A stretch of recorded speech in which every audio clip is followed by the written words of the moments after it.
Well, guys, I just got back from Acme. Um,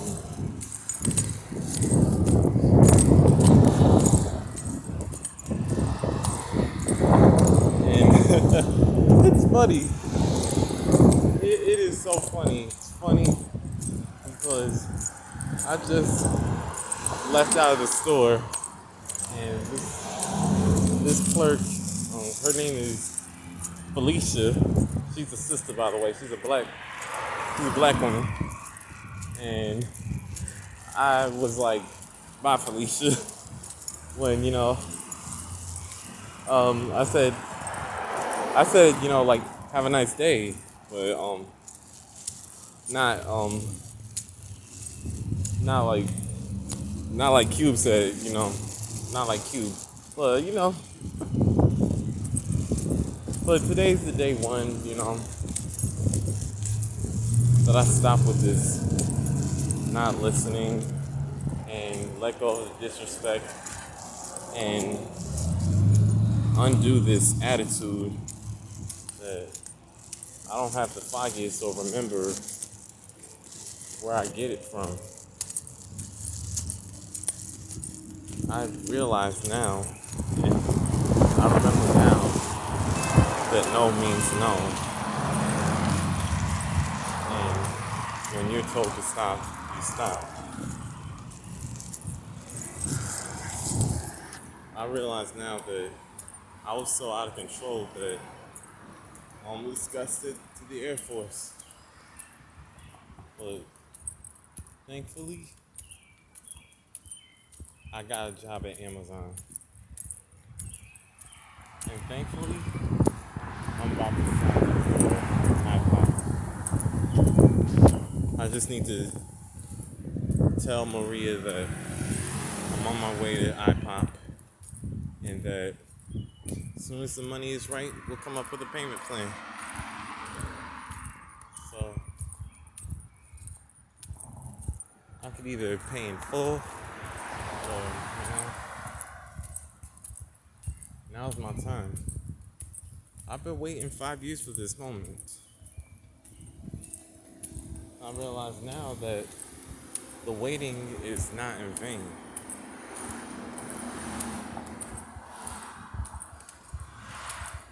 I just need to get my attitude right, pretty much.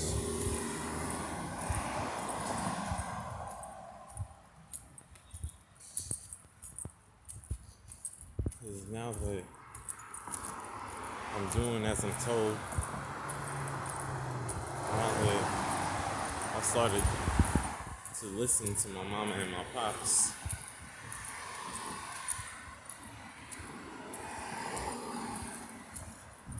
life is starting to be much more decent to me. Life is really starting to be nice to me again.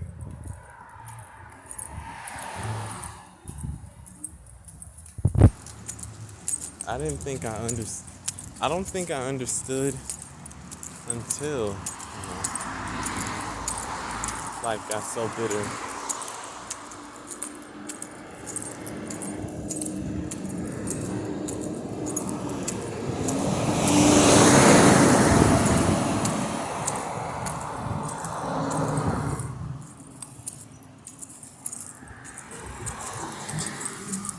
And I realize now that if I listened and followed the way I was raised to, I wouldn't have missed out on so much good things, and I wouldn't have thrown away those good relationships and friendships I had. Like, there's no way that Audric and Roderick and I shouldn't still be friends. There's no way for Deshaun and I to not still be friends. Those because I didn't know how to listen. I didn't want to close my mouth. All the friendships, like the one I had with Haley, that went out the window too because she said that she didn't want to hear it, and I was told to stop, but I didn't care. Now I see how seriously it's being taken, and how that's regarded as disrespect and harassment. So,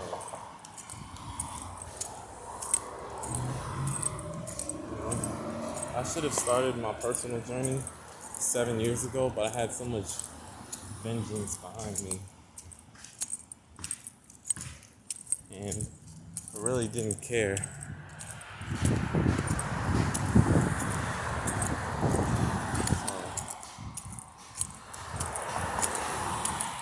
I had good intentions, but too much anger in me to follow through.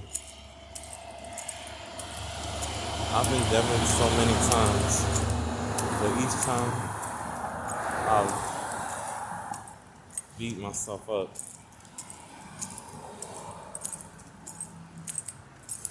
I've had this divisive spirit.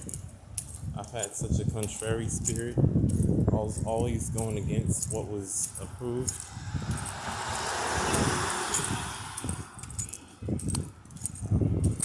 I've hit so many walls during my lifetime. I realized I'm too old to conduct myself the way I was conducting myself.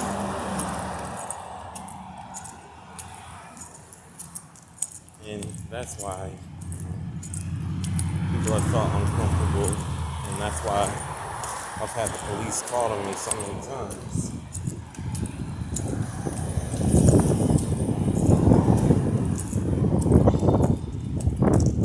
Because I was too old. I knew what I was doing. I didn't care. And the people around me took it that way. That's how they took it. I was very selfish. I was selfish, immature, and disrespectful. I didn't care about Haley. I didn't care about Ava. They were trying their best to be a good friend to me.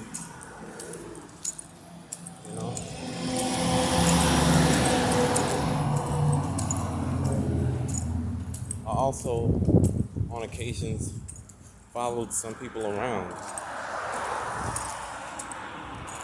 made them uncomfortable. Now I see why the police were called. I've hit so many walls since then. I wasn't even listening to my mom and my pops. I was never listening to them. Did you see the Good Luck Sydney sign? Well, there's one right here. In case you don't know who Sydney is, that's Sydney McLaughlin. I forgot that she lives in Denellen, or grew up in Denellen, but whatever. I realized how rude I was.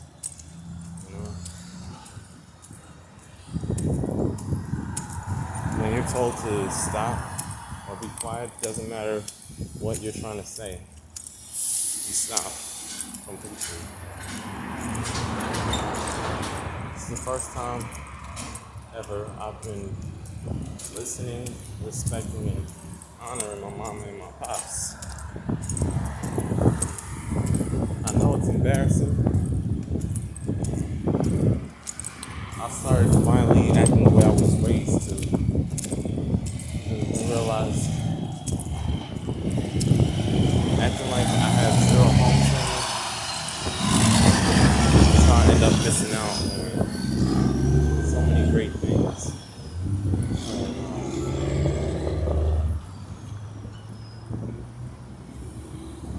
I didn't think of it that way. Watch how I conduct myself now. I don't want people to think I was half raised anymore. pops, with their over 120 years of experience, that they've had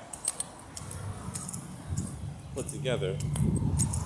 They did the best that they could for me. They really did the best.